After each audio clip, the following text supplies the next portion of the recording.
AIMIM chief Asaduddin Owaisi के छोटे भाई और विधायक अकबरुद्दीन ने यूपी में एआईएम को मजबूत करने के लिए हुंकार भर दी है और हुंकार भरते हुए मुख्यमंत्री योगी आदित्यनाथ को चैलेंज दिया है। क्या है ये पूरा मामला, क्या है ये पूरी खबर, देखिए जरा। छोटे ओवैसी की सीएम योगी को चुनौती। अकबरुद्दीन ओवैसी के जूती के बराबर नहीं है। यूपी में एआईएमआईएम के झंडे गाड़ने का ऐलान। मिस्टर योगी तैयार हो जाओ। यूपी में विधानसभा चुनाव भले ही 2027 में होने वाले हो, लेकिन सियासी दल अभी से चुनावी हुंकार भरने लगे हैं। इसमें नया नाम एआईएमआईएम का जुड़ गया है। असदुद्दीन ओवैसी के भाई और विधायक अकबरुद्दीन ने निजामाबाद से यूपी में भी अपनी पार्टी का झंडा लहराने का ऐलान कर दिया। ओवैसी यही नहीं रुके और यूपी के मौजूदा मुख्यमंत्री योगी आदित्यनाथ को भी चैलेंज देते हुए उत्तर प्रदेश विधानसभा चुनाव में अपनी ताकत दिखाने और पार्टी का परचम लहराने की बात कह दी। अकबरुद्दीन ओवैसी के जूती के बराबर नहीं है। मेरी जूती के बराबर नहीं है। मैं लौंडों पट्टों की बात नहीं करता हूं, मैं इनकी बाप की बात कर रहा हूं, लौंडों के अलावा।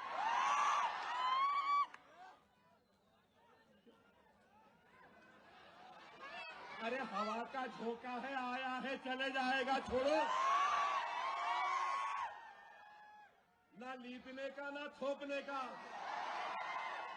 क्या है, शुभ वक्त खराब। देखो वक्त खराब नहीं हुआ, अभी योगी बाकी था, अब आप लोग।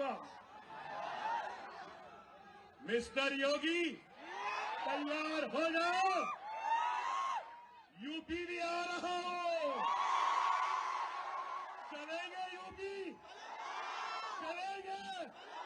चलो अब इसके बाद में यूपी चलते हैं और यूपी में अपनी ताकत अपने झंडे को गाड़ते हैं और सब झंडे को वहां भी लहराएंगे।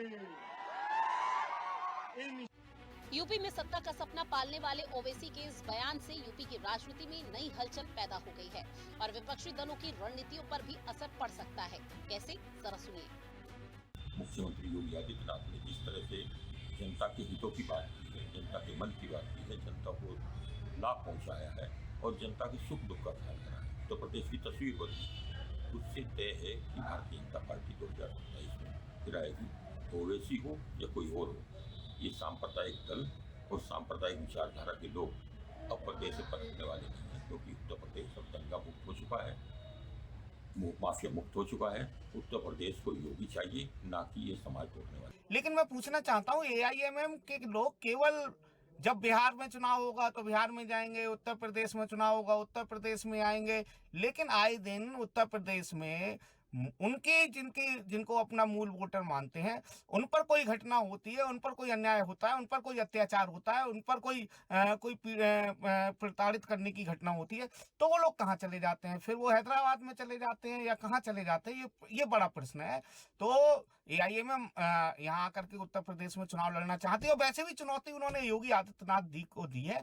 समाजवादी पार्टी पर उसका कोई फर्क नहीं पड़ता है। देखिए, भारतीय जनता पार्टी और एआईएम एक ही सिक्के के दो पहलू हैं। जिस तरह से आपने देखा होगा कि इनडायरेक्ट रूप में जो भारतीय जनता पार्टी की मदद करती है एआईएम, तो अब ये जिस तरह से बयानबाजी कर रहे हैं, तो मुझे लगता है कि पोलराइजेशन एआईएम भी करती है, भारतीय जनता पार्टी भी करती है। तो अब कौन नारे लगाएगा कौन नहीं लगाएगा, ये तो वक्त बताएगा। मैं कह सकता हूं कि जिस तरह से आगामी विधानसभा चुनाव 2027 हैं, उसमें जन मुद्दों को लेकर के जो हम लोगों के महागठबंधन की पार्टियां हैं वो जनता के सामने जाएंगी। निश्चित तौर पे मुझे लगता है कि जनता जो है वो जनादेश देती है और जन समर्थन देती है, तो जो जन मुद्दे हैं उनको लेकर के जनता के बीच जाएंगे और जनता जो जनादेश महागठबंधन और इंडिया अलायंस के फेवर में करेगी।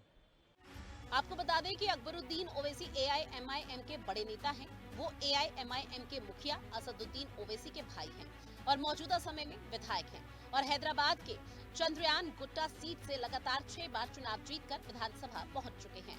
आपको याद दिला दें कि छोटे ओवैसी का 15 मिनट वाला बयान काफी विवादों में रह चुका है। स्पेशल रिपोर्ट, हिंदी खबर।